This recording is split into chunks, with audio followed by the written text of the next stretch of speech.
You're talking about rationality. Oftentimes in Nigeria or in Africa, I want to say again abundantly, we are not really very rational about some issues, because if we are, we will get different results. Because the description that you are giving me now corresponds to what a lot of, to the life of many Nigerians, no? You hear people,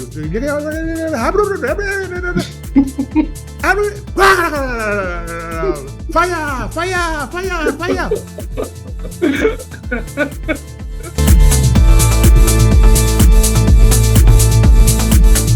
And the person who is saying that is telling me that they want to find a solution to somebody.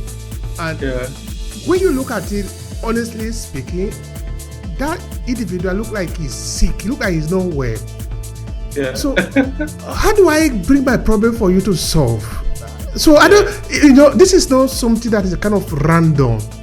And this is kind of a mainstream behavior in Nigeria, with millions of people looking at it as the reality of life. Wow! Fire! I don't know, maybe I'm the only one that is seeing it like that. Is there something wrong with us?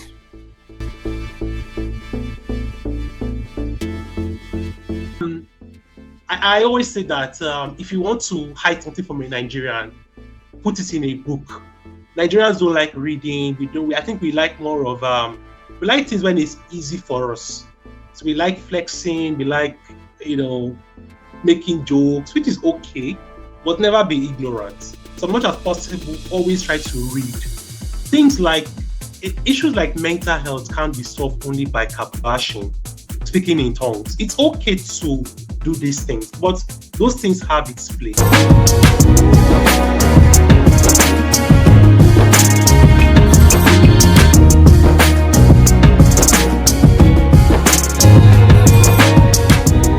Thank you for checking out this video. Are you getting enough value from it? You see, this video was created for the purpose of adding value to you. So if this video make any sense to you, let me know in the comment section below. I'm interested in understanding what you take away from this video and if it makes sense to you, so we can provide more. And let's return to the video. As being possessed by a devil or a witch, it just means that the person is experiencing a chemical imbalance working on the mind, not a spiritual cause.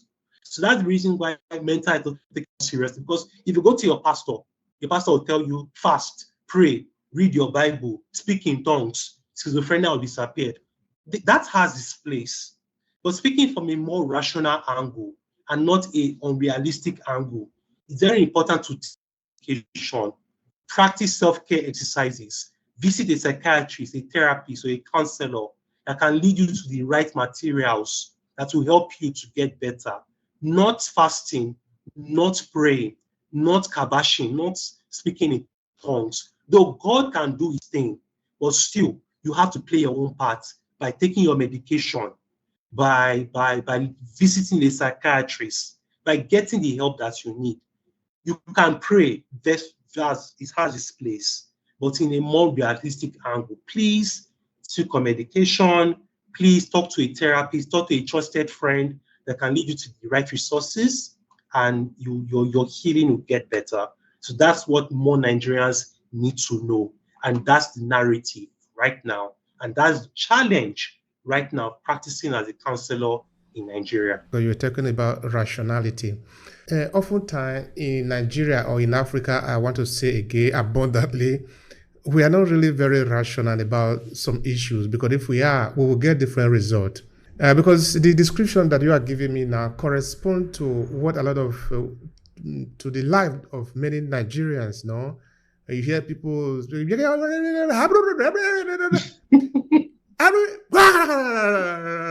fire, fire, fire. And the person who is saying that is telling me that they want to find a solution to somebody. And when you look at it, honestly speaking, that individual look like he's sick. He look like he's not well. Yeah. So how do I bring my problem for you to solve? So I don't, this is not something that is a kind of random. And this is kind of a mainstream behavior in Nigeria, with millions of people looking at it as the reality of life. Yeah. Wow! Fire! I don't know. Maybe I'm the only one that is seeing it like that. Is there something wrong with us as Africans, Nigeria? I'm just like putting it like that. Is there something wrong with us? No, it's ignorance. It's ignorance. I always say that if you want to hide something from a Nigerian, put it in a book. Nigerians don't like reading. I think we like more of we like things when it's easy for us. So we like flexing. We like making jokes, which is okay, but never be ignorant. So much as possible, always try to read. Things like issues like mental health can't be solved only by kabashing, speaking in tongues. It's okay to do these things, but those things have its place. When it comes to things like mental health, you do need to be more rational and realistic. To be very honest with you, you can't pray for a schizophrenic person to start getting better when that schizophrenic person doesn't want to take his medication. A schizophrenic patient needs to take his medication to get better. No amount of prayer can lead the person to the right therapist. But God now says, okay, your prayer has led you to this therapist. The next stage is for the therapist to do his own job. So you need to take your medication. You need to sleep on time. You need to clean yourself up, barb your hair, bath, exercise, brush your teeth, wear clean clothes, look presentable in public, shave off your beard, look good, take your medication, practice self-care. But if you are kabashing, if you are speaking in tongues, if you are always praying and reading your Bible and fasting without taking your medication, you won't get better. That's just the truth. Those things don't work if you are not taking your medication. So you do need your medication all the time, even when you are kabashing and praying and reading your Bible. You need to also be rational by taking your medication on time. God can do things. I'm a lover of God, but I'm also a lover of knowledge and rationality. So I believe very well that you cannot exempt the power of medication and self-care when taking care of a schizophrenic patient or even any other person like a bipolar disorder. I appreciate the work that you are doing. I look at it as a sensitization, bringing light into the darkness that we find ourselves in Nigeria. We are in the dark. It's not only in literary sense. I'm not talking of a figurative expression. We are literally in the dark in Nigeria. Of course, that can also be explained that we don't have light in Nigeria, but also mean that inside our mind, there is a lot of darkness that is happening there. We should look for a way to clean ourselves. If we have light inside, then the light will reflect outside too. So in 2010, I wrote a book that I titled Underdevelopment in Africa, My Hands Are Clean.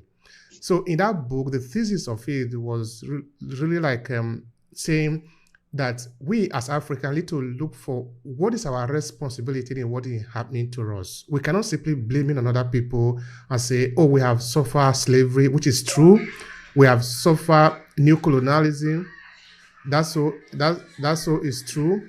Then we have suffered from people that are interested in taking our resources, exploration, international agency, international mafia, let me call it like that, who are interested in African resources. That also is true. But that does not explain why we need to just submit ourselves as lamb to be slaughtered. So I was saying in that book that imagine somebody, a car have an accident. Now you come around to tell me that a witch is responsible for that. It is even possible that a woman have come around to confess that, oh, I am the witch that I made that happen. But the question is, have we really examined that individual to see whether what that woman is saying really makes sense? Then I say, okay, let's even leave that apart. Let's be rational. If you say that what is responsible is a witch or is a wizard, then in me, we cannot do anything about it because I am not a witch, you are not a witch, so we don't have any solution. But I say, okay, let's flip the argument around. Let's say it is not a witch. Let them understand what is happening, because in accident there are usually a couple of things that are involved. There is the driver, there is the road, there is the vehicle. Now, if we examine that the driver is not drunk, what about the vehicle? Is anything wrong with the vehicle? maybe we can find out that maybe something is wrong with the vehicle, or maybe it's the road. Maybe something is wrong with the road.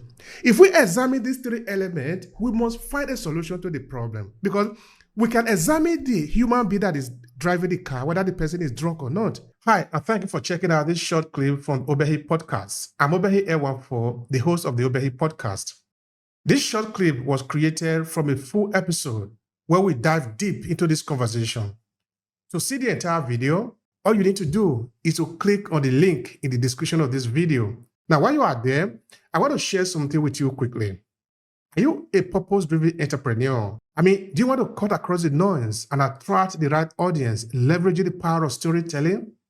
Now, pay attention. I'm currently working on a signature program to help you own your story and stand out for the competition. It's a 5-step journey to help reshape your professional and business narrative so you can drive success and stand out in the competition. And in less than 90 days. The link is what you see on your screen, academy.aclasses.org/story.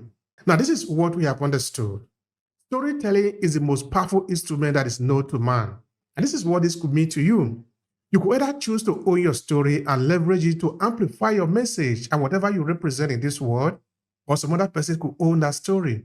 The choice is yours. So why don't take advantage of your story and use it wherever you are, whether you are in business environment or you are a professional individual who want to be able to build your influence and leave a legacy behind because you represent something. You are owning your story. You are somebody whose story is important. So the choice again is yours. Now let's get started with this short clip.